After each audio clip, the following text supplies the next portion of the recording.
So we had seen these three cases now, that when we keep a plant or animal cell in a sugar or salt solution, है ना, अगर हम कोई plant cell या animal cell को किसी sugar या salt solution में अगर हम रखते हैं, तो उसके अंदर ये तीन कंडीशन, तीन जो है चेंजेस हमको देखने को मिलेंगे।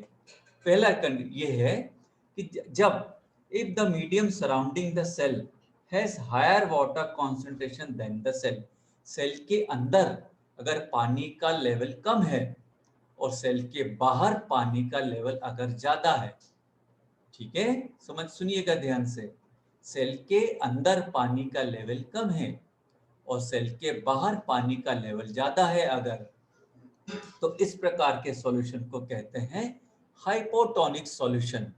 क्या कहते हैं? इस प्रकार के सॉल्यूशन को कहते हैं हाइपोटोनिक सॉल्यूशन। क्लियर? अब क्या है, यहाँ पे सेल के अंदर पानी कम है और सेल के बाहर पानी का लेवल ज्यादा है, तो इस केस में क्या होगा, पानी जो है बाहर से, सेल के बाहर से वो सेल के अंदर आएगा पानी, ठीक है, क्योंकि बाहर ज्यादा है लेवल, अंदर कम है, तो पानी क्या होगा, सेल के बाहर से पानी सेल के अंदर आएगा। The cell will gain water, the cell will gain water, और जब सेल पानी गेन करेगी, जब पानी उसके अंदर आएगा और वो सेल क्या होगी, फूल जाएगी। The cell will swell up ना, the cell will swell up, है ना, आपको ये लिखना होगा उसमें कि the cell will swell up, it will gain water and it will swell up, cell जो है वो फूल जाएगी और सेल जो है वो it will gain water. Clear? तो इस हाइपोटोनिक सॉल्यूशन में क्या होगा, सेल पानी गेन करेगी और पानी जो है सेल के अंदर आएगा और सेल जो है वो फूल जाएगी। ठीक है, समझ में आया आपको? सेकेंड केस वी विल सी।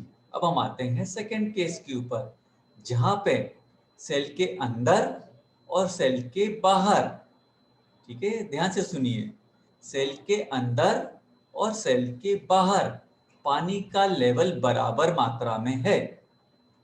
ठीक है, clear? If the medium surrounding the cell is exactly the same water concentration as the cell, है ना?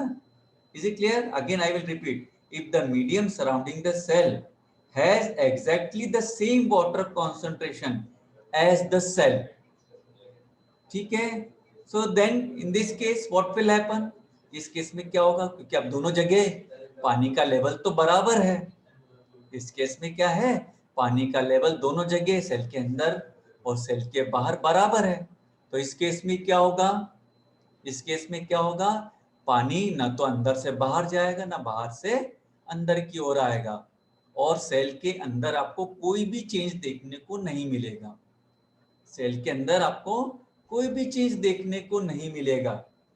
ठीक है, there will be no movement of water molecules from inside to outside or from outside to inside the cell, and there will be no change in the cell, it will be observed.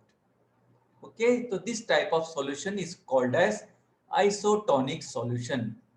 Okay, this type of solution is called as isotonic solution, there will be no change in the cell will take place. Okay, then third case we will see, if the medium has lower concentration of water than the cell, अगर जो है cell के बाहर जो है पानी का concentration जो है या सॉल्यूशन का कॉन्सेंट्रेशन वो अगर कम है और सेल के अंदर जो है उस सॉल्यूशन का या वाटर का लेवल अगर ज्यादा है, क्लियर? और ये बात समझ में, अगर सेल के अंदर पानी का लेवल ज्यादा है और सेल के बाहर पानी का लेवल अगर कम है, तो in that case what will happen, the water molecules will move from inside the cell to outside the cell.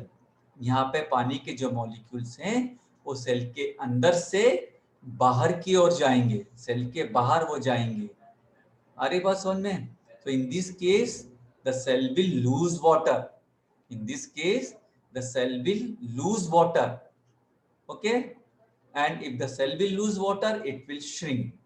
अगर सेल पानी लूज करेगी तो क्या होगी, वो सिकुड़ जाएगी, the cell will shrink. Understood? And this type of solution is called as hypertonic solution. This type of solution is called as hypertonic solution. Understood now? तो ये तीन केसेस हमने देखे हैं जहां पर अगर हम सेल को रखते हैं तो उसके अंदर ये तीन कंडीशंस हो सकती है, hypotonic, hypertonic and isotonic solutions. ठीक है, हाइपोटोनिक सेल में जो है पानी अंदर की ओर आएगा, सेल विल गेन वाटर, और सेल जो है वो फूल जाएगी। आइसोटोनिक सॉल्यूशन में जहाँ पे लेवल अंदर और बाहर पानी का लेवल बराबर होता है, यहाँ पे पानी का कोई मॉलिक्यूल्स का कोई भी मूवमेंट नहीं होगा और सेल के अंदर कोई भी चेंज हमको देखने को नहीं मिलेगा। ठीक है, और तीसरे केस में जहाँ पे सेल के अंदर पानी का लेवल ज्यादा है, सेल के बाहर वो कम है, तो इस केस में क्या होगा, पानी जो है सेल के अंदर से बाहर जाएगा, सेल पानी लूज करेगी और सेल वो है सिकुड़ जाएगी, और इस प्रकार के सॉल्यूशन को हम हाइपरटोनिक सॉल्यूशन कहते हैं। क्या कहते हैं, hypertonic solution. Is it clear, understood to all of you, Yes, sir. है ना? I hope you might have get clear this. Yes, okay, sir. है ना? मुझे आपको समझ में आ गई होगी ये चीजें।